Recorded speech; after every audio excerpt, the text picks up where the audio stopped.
ఈరోజు దేవుని వాగ్దానం యెషయా గ్రంథం 46వ అధ్యాయం 13వ వచనం. సియోనులో రక్షణ నుండ నియమించుచున్నాను, ఇశ్రాయేలునకు నా మహిమను అనుగ్రహించుచున్నాను. నా ప్రియ సహోదరులారా, దేవుడు ఈరోజు మీతో వాగ్దానం చేస్తూ ఉన్నాడు. సియోనులో రక్షణను దేవుడు నియమించి ఉన్నాడు. దేవుని వాగ్దానం సెలవిస్తూ ఉన్నది. ఆయన మందిరంలో రక్షణ ఉన్నది.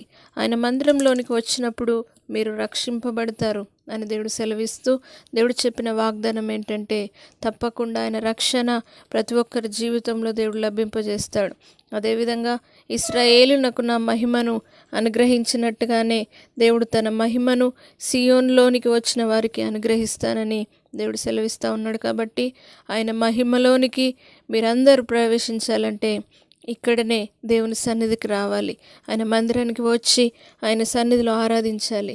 ఆయన సన్నిధిలో రక్షణ ఉన్నది, ఆయన సన్నిధిలో క్షేమం ఉన్నది, ఆయన సన్నిధిలో భద్రత ఉన్నది. కాబట్టి ఆ సన్నిధానానికి మీరు వచ్చి దైవ దీవెనలు పొందుదురుగాక.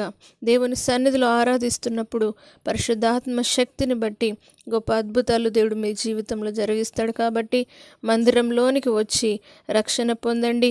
దేవుని తేజో మహిమ నిలిచి స్థలంలోనికి వచ్చి దేవుని దీవెన పొంది ఆశీర్వదించబడుదురుగాక.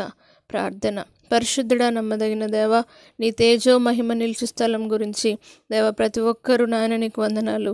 నీ సన్నిధిలో పరిగెత్తుకొని వచ్చుదురుగాక. సియోనులో రక్షణ నుండి నియమించిన దేవుడవని ప్రతి ఒక్కరు తెలుసుకుందురుగాక. ఇశ్రాయేలునకు మహిమ చూపినట్టుగా ప్రతి ఒక్కరి జీవితంలో మహిమాన్విత కార్యాలు ఇదే దినం మీరు అనుగ్రహించి అద్భుతాల చేత నింపండి.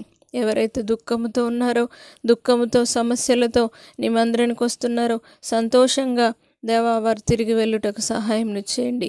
అలాంటి నీ ఆశీర్వాదపు ఐశ్వర్యము చేత దేవ మందిరం అంతా నింపబడి నీ తేజో మహిమ చేత ప్రతి ఒక్కరిని నింపి అద్భుతము చేయగలరని నజరేయుడైన యేసు పరిశుద్ధ నామమును బట్టి అడిగి వేడుకుంటున్నాము తండ్రి. ఆమేన్.